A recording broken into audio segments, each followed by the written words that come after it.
Es increíble lo difícil que es encontrar buenos villanos en series y películas actualmente. Recientemente se estrenó la película de Superman de James Gunn, y algo que me gustó y que después noté que resonó mucho entre el público fue el papel de Lex Luthor. Leí muchas críticas que lo ponían como uno de los mejores villanos del cine de superhéroes en la última década, simplemente por actuar como villano, como malo pues. Y honor a quien honor merece, este Lex les quedó muy bien.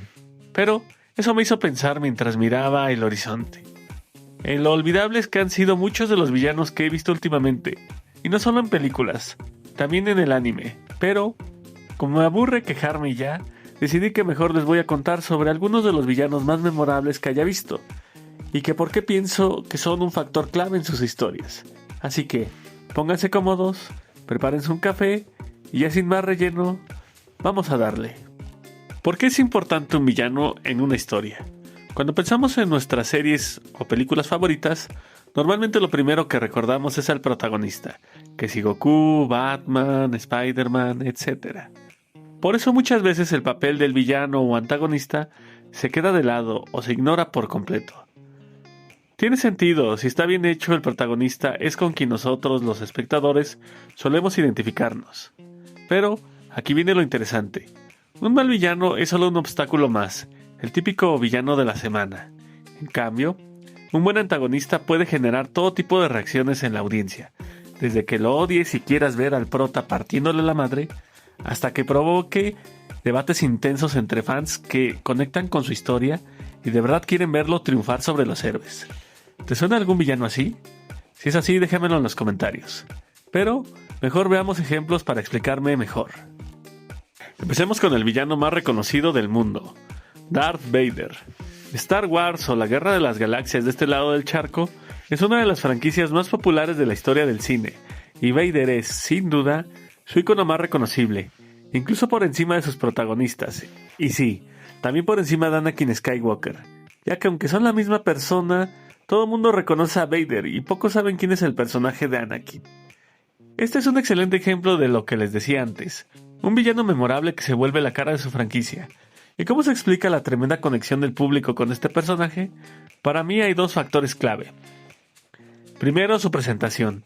Desde su primera aparición con la marcha imperial de fondo, imponente, rodeado de soldados que le temen solo por aparecer en escena, es una entrada legendaria. Solo escuchar su nombre ya genera terror, y eso construye expectativas altísimas. Y segundo, su desarrollo. Especialmente ese famoso giro de la trama en el episodio 5. Ya saben, el de yo soy tu padre. Aunque saben algo, crear expectativas es un arma de doble filo. Si haces mucho hype y luego el personaje no cumple, termina siendo un pinche vendehumo. Pero con Vader eso no pasó.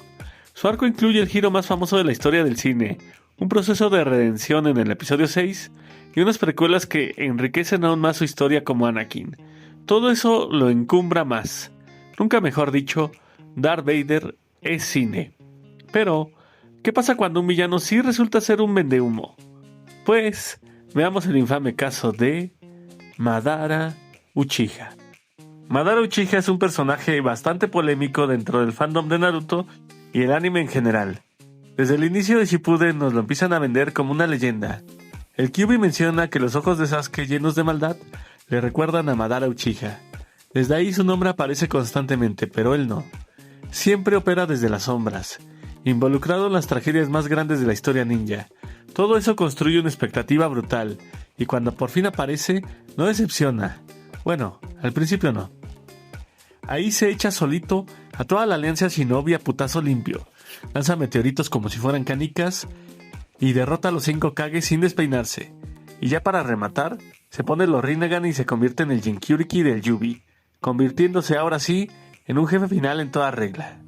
Pero, entonces llega uno de los peores giros de trama del anime. Resulta que era una marioneta de Zetsu negro, que este lo traiciona y lo mata de un solo golpe. Maldito seas Kishimoto. Y así, de un segundo a otro Madara pasa a ser uno de los villanos más terribles del anime a uno de los más decepcionantes. Madara tenía todo para convertirse en un antagonista legendario, pero lo mató un mal guión y unas expectativas que estaban por las nubes. Ya hasta me emputé. Mejor pasemos a un caso más feliz para quitarnos el mal sabor de boca. Veamos al azote del USM, Thanos. Thanos es, sin duda, el máximo villano del universo Marvel y probablemente de todo el cine de superhéroes. No solo es un excelente villano, es un excelente personaje en general. En Infinity War, de hecho su papel parece más al de un héroe trágico que al de un villano. Al igual que con Madara, Marvel fue construyendo su figura de a poco, desde varias películas atrás. Sabíamos que estaba detrás de todo, moviéndose desde las sombras, pero no actuaba directamente. Cuando por fin entra en acción, Thanos cumple, y con creces. En Infinity War, los héroes parecen obstáculos en su camino. Él tiene su propia senda del héroe, una cruzada por salvar al universo, de sí mismos, y de hecho lo logra.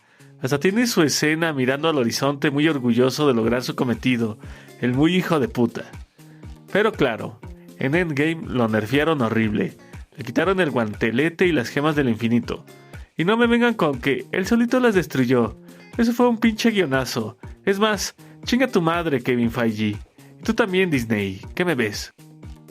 Aún así, en la batalla final, Thanos, aunque le quitaron todo, hasta el desarrollo de la peli anterior, aún así le da tremenda putiza a los Vengadores, y solo pueden vencerlo gracias al sacrificio de Iron Man. Thanos cumplió, con todo y sus tropiezos, superó las expectativas y se ganó su lugar como uno de los mejores villanos de la historia del cine.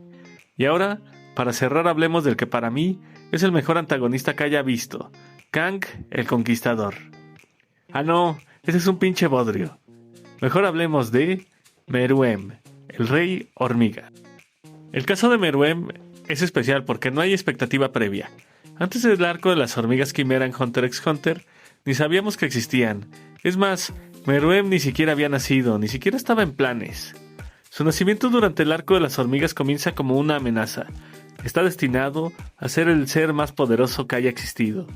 Se nos presenta como un monstruo despiadado, sin piedad, que mira al resto del mundo desde arriba como si fueran simples alimentos. Aniquila y consume aliados e inocentes por igual, al menor signo de debilidad. Y justo ahí está la genialidad.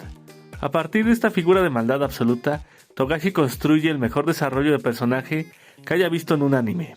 Meruem, en su deseo de dominar al mundo, reta a campeones de distintos juegos y los vence a todos, hasta que se topa con Komugi, una chica ciega campeona mundial del Gungi, un juego parecido al ajedrez a la que no puede vencer.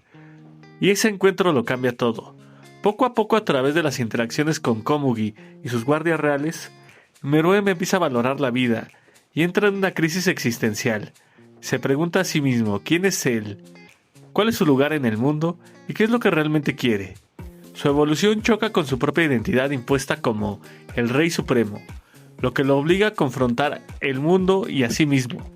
El dilema se presenta con las dudas y resistencia que vemos en su enfrentamiento contra Isaac Netero, y en sus últimos momentos lo vemos que ha aprendido a valorar los pequeños momentos y decide compartir una última partida de Gungi con Komugi antes de partir de este mundo. Meruem empieza siendo un monstruo y termina como un héroe que encuentra la redención justo antes de su final. Sin duda, el mejor arco de redención del anime. En conclusión, banda, los héroes, además de ser las caras de las franquicias, son con quienes solemos identificarnos, pero los villanos son quienes le dan sabor y hacen memorables las historias. Para muestra un botón, Marvel ha tenido como 50 villanos olvidables, pero solo ha tenido un Thanos. Y aunque a veces todo se puede ir al carajo con un mal giro de guión, cuando un villano está bien escrito y bien ejecutado, se convierte en el alma de la historia y se roba el show. Si ya llegaste hasta acá, te lo agradezco un chingo. Si te gustó el video, regálame un like y suscríbete, que eso me ayuda un montón. Yo por mientras me despido, esperando a que en Boruto revivan a Madara para ahora sí darle un final digno. ¡Ja! Nos vemos. Hasta la próxima. Bye.